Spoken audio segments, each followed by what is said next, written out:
Welcome to the Trustbound Podcast.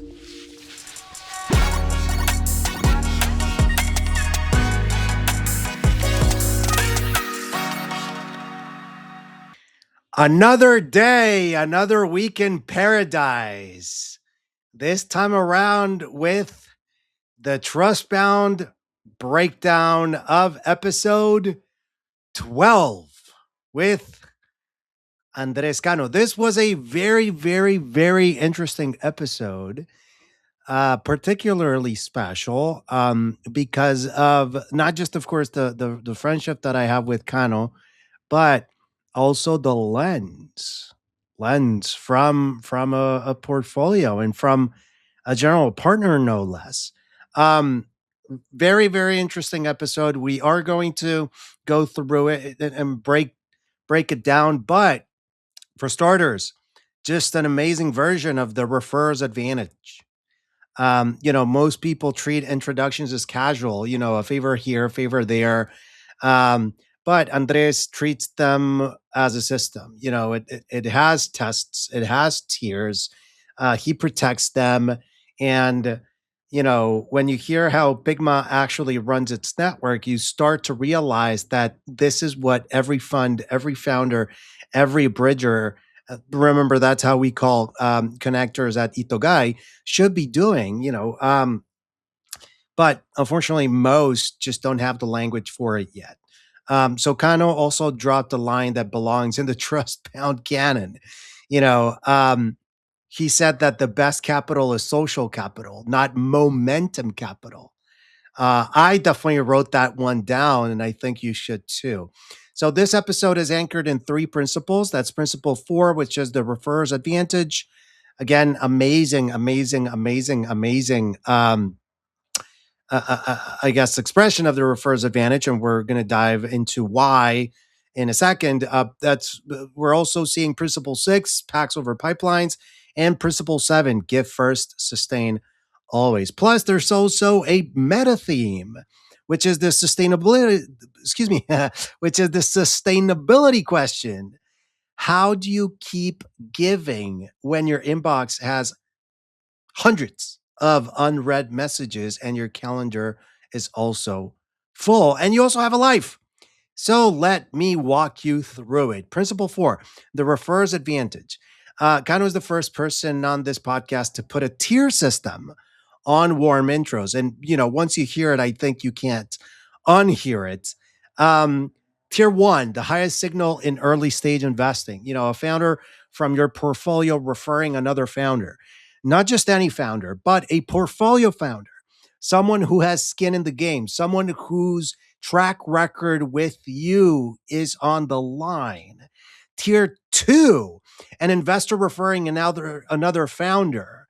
This has a little bit of a lower signal than tier 1, but is still very strong. The investor has reputational capital to protect. Now, tier 3, Pygma's own network, Gano's personal connections. These people are still meaningful, still better than cold, but a step below the other two. And here's why this matters. Andres coaches his founders on this directly. Before demo week, he tells them, every investor you talk to needs to go through an intro, and then he ranks them. So the founder knows whose intro to pull strings for, who's to settle for, and which paths are weaker than they look on paper. That's principle 4 turned into a playbook. And I think that is very, very powerful. Thanks, Kano, for the drops of wisdom. Not all warm intros are equal. The depth of that trust transfer depends on the relationship between the referrer and the recipient. And the more skin in the game the referrer has, the more weight the intro carries. Now, the part that made me sit back in my chair. And Kano said that even after Pygma decides to make an intro, he tests the founder before pulling the trigger. He'll consciously delay the email. He'll wait to see if the founder follows up. He'll watch how professional the founder is in the way they ask, because Andres is using each intro to read whether the founder has the operating discipline to deserve the next intro. And most founders never realize they're being graded. They think the intro is a transactional favor, but it's not. It's definitely not. It's a test. And the test starts the moment the founder responds to the soft commitment. This is very important because now we have a bridger saying that he tests the seller to be able to give them access to their network. That's social capital protection in action. The best referrers are selective and very, very protective. And of course, they should be because every intro puts their reputation on the line. Now, principle six, packs over pipelines. Andres told us a story that perfectly captures principle six. He was talking to Fer from a respected fund in Ecuador, asking how they manage their community. And Fer said something along the lines of, I don't want to, put words in Fer's mouth, but he was like, hey, we have one North Star metric, Buen Tripness, right? From Buen Trip Hub Ventures. And Cano asked, hey, what the hell is that? What is Buen Tripness? And Fer said along the lines of, when you build a community, and especially when you run cohorts, the one metric that matters is whether the founders you let in are givers or takers. When tripness is the giver score, the are you good people score, the would you want this person on the trip score, right? That's principle six made into a metric. The first 50 people you let into anything set the culture for the next 5,000. And the first time this principle came out was, I believe, the episode with can't remember the first time that this principle came up. So the metric that matters most isn't deal count; it's who you let through the door. It's about influence, and it's about preserving and protecting that community. So Pygma has built its own version of this. Kano calls it the Pygma Lion effect. They track which portfolio founders come back as mentors, which portfolio founders offer perks, which ones support the next cohort. Joan Rodriguez from Convex, one of my portfolio companies, besides Pygma, because, he's a Pygma founder or a person, the Pygma alumni, I should say. And of course, I'm a Pygma limited partner and venture partner and visiting partner. So I'm as a limited partner. I'm through the fund. I'm an investor of Joanne and Comics, of course, but I'm also, independently of that, I'm also an angel investor of theirs. And John is an amazing example. He's not just a portfolio founder; he's also a mentor. He gives Pygma founders access to API integrations through Convex. He's, you know, made of himself a node in the network now, and he's not just something that's transactional. He's part of that core. And the founders who don't come back, the ones who only show up when they're fundraising or running out of runway, Bigma also sees them. By the way, let me actually look for the website because this is an amazing product. You should go getconvex.com. So that's GETKONV as in Vasco, ex.com, getconvex.com. And CEO is Joan Rodriguez. It's an amazing product. You guys should check it out. If you want to follow up with me, and I'll just link you up to Joan, feel free. Back to it. So, Bigma sees the founders that, don't come back. The only ones that show up when it's about them, right? um Bigma notices and Kano notices. He said it directly. He pushes back. It's like, hey, why are you calling me when you don't have runway? Why didn't you call me before? Where were you 6 months ago? Those founders, unfortunately, aren't generating. And this is my personal opinion. I don't want to, put Kano or the fund in any type of problem, but I feel that those founders aren't necessarily generating the Pygma Lion effect. I feel that they're just consuming Pygma's capital, both financial and social, without compounding it. And I think that, and it's, I don't want to say that founders are bad. It's just we're trying to do so many things at the same time that it's hard to just take care of everything.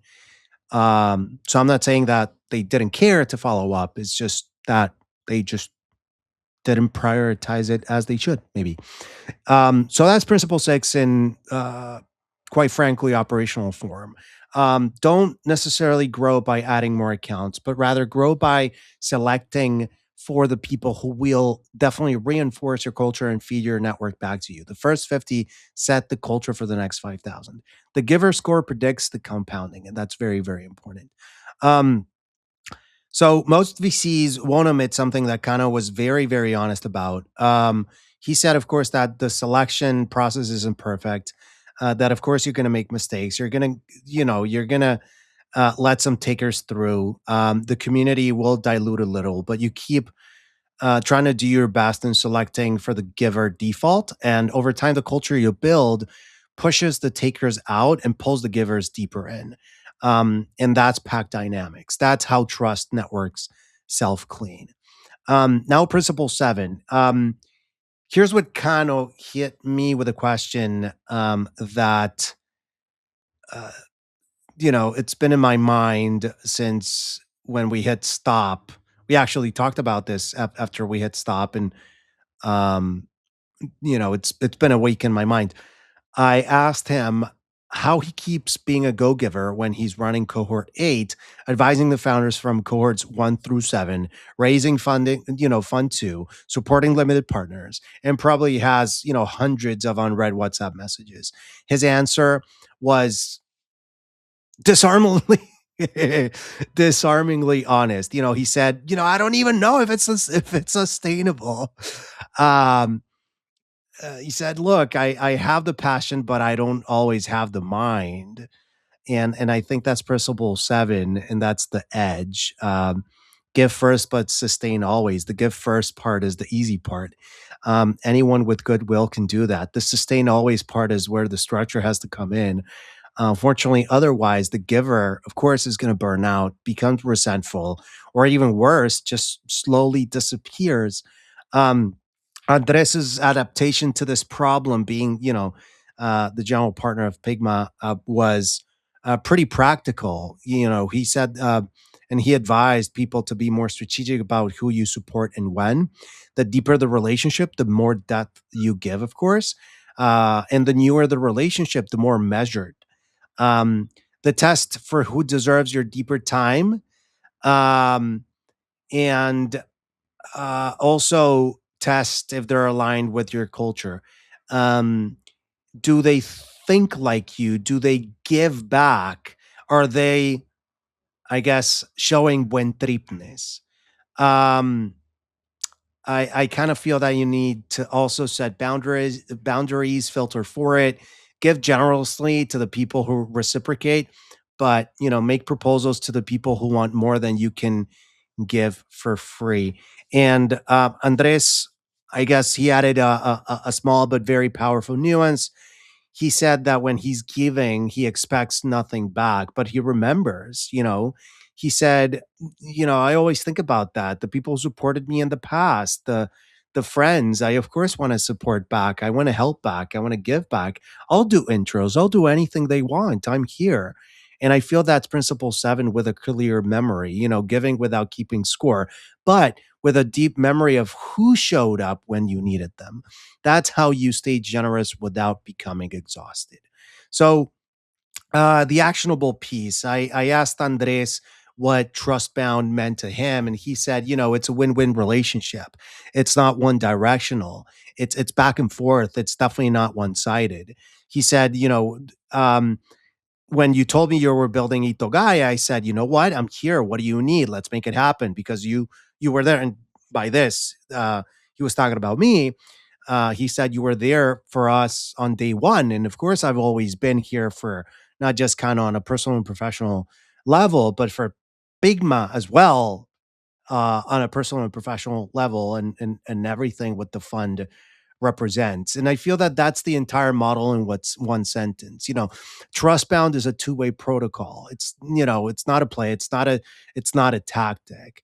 Um, both sides need to invest. Both sides give first. Both sides remember, and the compounding happens across, sometimes months, sometimes years, sometimes even decades, but not days.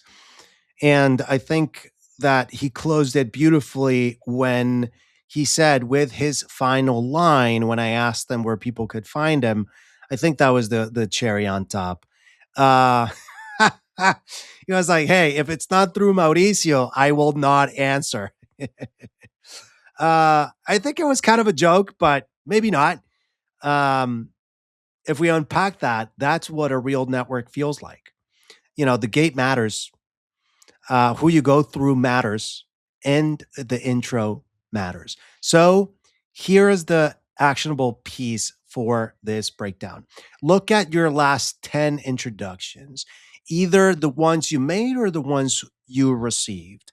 And please tell me that you have logged them at least in a piece of paper. Please tell me that you're logging your warm intros.